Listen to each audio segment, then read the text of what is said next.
The first knock shook our entire house. Bang! Then another. Bang! Bang! My mother grabbed my arm so tightly that her nails dug into my skin. She wasn't looking at me. She was staring at the front door. Her lips were trembling. I had never seen fear like that before, not even when my father died.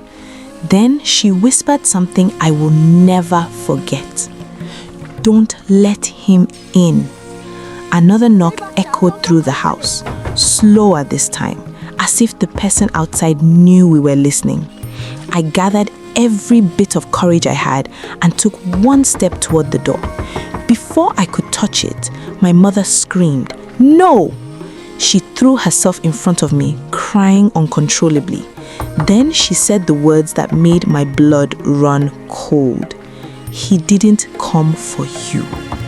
A long silence filled the room. Tears rolled down her face as she stared at the door. She said the only thing that mattered. He came for me. At that exact moment, a woman's voice floated through the window. Soft, broken, heartbreaking. "Give him back." That was the night my mother finally revealed the secret she had buried for more than 20 years. And everything we believed about the midnight cry changed forever.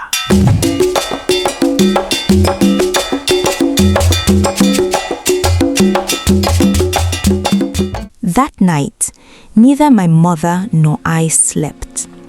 The truth she had revealed was disturbing enough, but I knew she had not told me everything. There was still something missing, something she was hiding. I could feel it, the way she avoided my eyes, the way her hands trembled whenever Emeka's name was mentioned, the way she seemed terrified rather than simply sad. A person grieving an old love would feel sorrow. My mother felt fear, deep fear, and that frightened me. The village became quiet after sunset. One by one, lanterns disappeared from neighboring compounds. Dogs barked in the distance. Crickets sang from the bushes.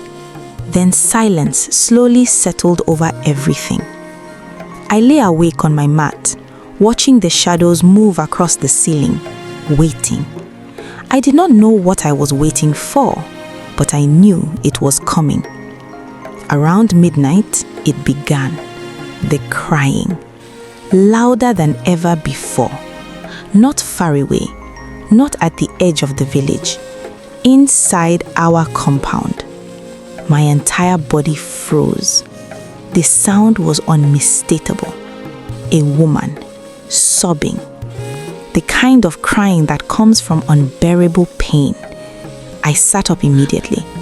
From the next room, I heard my mother gasp. She had heard it too. The crying continued, slow, broken, endless. Then came the voice, "Give him back." I felt a chill race through my body. The words seemed closer than before, almost as if the speaker was standing outside our door. My mother suddenly screamed. It was the first time I had ever heard such fear in her voice. "Leave us alone!" The crying stopped. For one terrible second, everything became silent. Then a loud knock hit the front door. Bang! Another knock followed. Bang! Bang! Bang! The entire house shook. My heart hammered in my chest. The knocking continued, heavy, slow, deliberate, as if someone wanted to be let inside. My mother began praying. I had never seen her so terrified. Then, just as suddenly as it started, the knocking stopped. Silence returned. Neither of us moved, neither of us spoke. We remained awake until morning. At sunrise, word had already spread. Several neighbors claimed they had heard the crying. Some had heard the knocking. One elderly man even claimed he saw a figure standing near our compound shortly after midnight. Nobody could identify who it was. The story quickly became village gossip. People gathered beneath trees discussing what had happened. Some believed it was a restless spirit. Others believed someone was playing a cruel trick. A few thought my mother was being punished for something she had done in the past. That last rumor disturbed me because I was beginning to wonder the same thing. That afternoon, I confronted my mother again. "You haven't told me everything." She looked away. "You have." "No." My voice became firm. "There is more." My mother remained silent. I stepped closer. Who was the woman crying? The question hit her like a slap. Her eyes widened. For several seconds, she could not speak. Then tears filled her eyes again. That was my answer. She knew. She knew exactly who the crying woman was.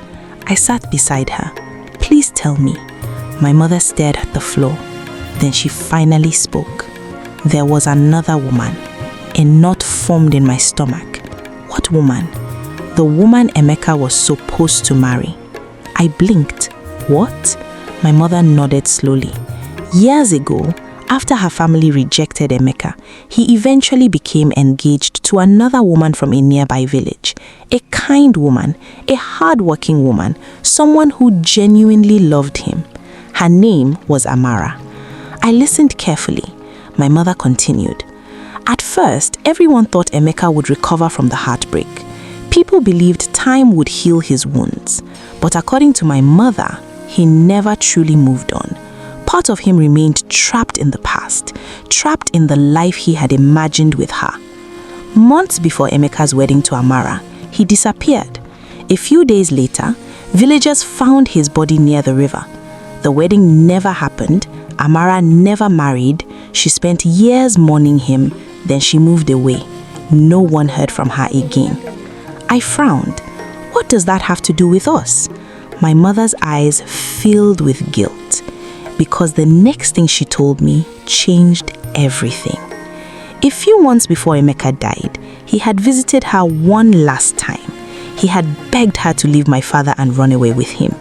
My mother refused, not because she didn't love him, because she was afraid. Afraid of disgracing her family, afraid of disappointing her parents, afraid of village gossip. So she rejected him for the second time. The last thing Emeka ever said to her was, "If I leave this world with this pain, it will never leave you." A chill ran through me. My mother began crying. I never told anyone. Years of guilt poured from her eyes. I carried it alone. For the first time, I understood. The secret wasn't simply that she had loved another man. The secret was that she believed she had helped destroy him.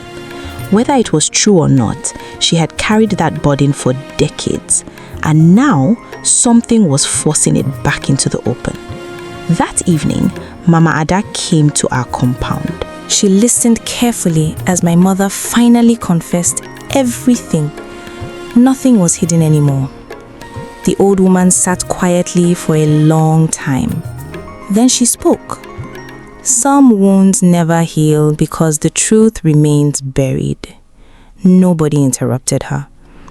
Whether this is a spirit or simply guilt, one thing is clear. She pointed at my mother. You have been hiding from the past. My mother lowered her head. Mama Ada continued. You cannot run from something forever. The old woman suggested that the entire matter be brought before the village elders. My mother agreed. For the first time in more than 20 years, she was ready to speak publicly. The meeting took place 2 days later. Nearly the entire village attended. Old men, old women, young people, everyone. Many already knew parts of the story. Few knew the whole truth. My mother stood before them and confessed everything. Her love for Emeka, the pressure from her family, the final meeting before his death, the guilt she had carried all these years. When she finished speaking, tears filled many eyes, not not because she had committed a crime, but because everyone could see how deeply she had suffered. For years she had punished herself. For years she had lived with regret. For years she had hidden the truth. That night, something remarkable happened. For the first time in weeks, there was no crying, no knocking, no whispers, nothing. The village remained peaceful. The following night was peaceful too, and the night after that. The strange events stopped completely. It was as if whatever had been demanding attention had finally received it. The secret was no longer hidden, the truth was no longer buried, the unfinished business was finally finished. Months later, life slowly returned to normal. The fear faded, the gossip disappeared, people moved on. But I never forgot. Neither did my mother. She lived many years after that, and although she still felt sadness whenever she remembered Emeka, the fear was gone. The burden had become lighter. The secret no longer controlled her. As for me, I never saw Emeka again. Not in dreams, not in the village, not anywhere. Sometimes I wonder what really happened. Was it a spirit? Was it guilt? Was it the power of old memories refusing to stay buried? I honestly do not know. But I know what I heard. I know what my neighbors heard. And I know that a secret hidden for more than 20 years was exposed only after the midnight crying began. Maybe there are things in this world we cannot explain. Maybe some stories are larger than logic.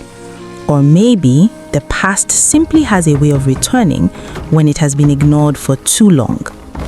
Whatever the truth may be, one lesson remains. Some promises may be forgotten. Some wounds may be hidden. Some secrets may stay buried for years. But sooner or later, the truth always finds its way back home. And when it does, it often arrives in the middle of the night, crying, waiting, refusing to be ignored. Give him back.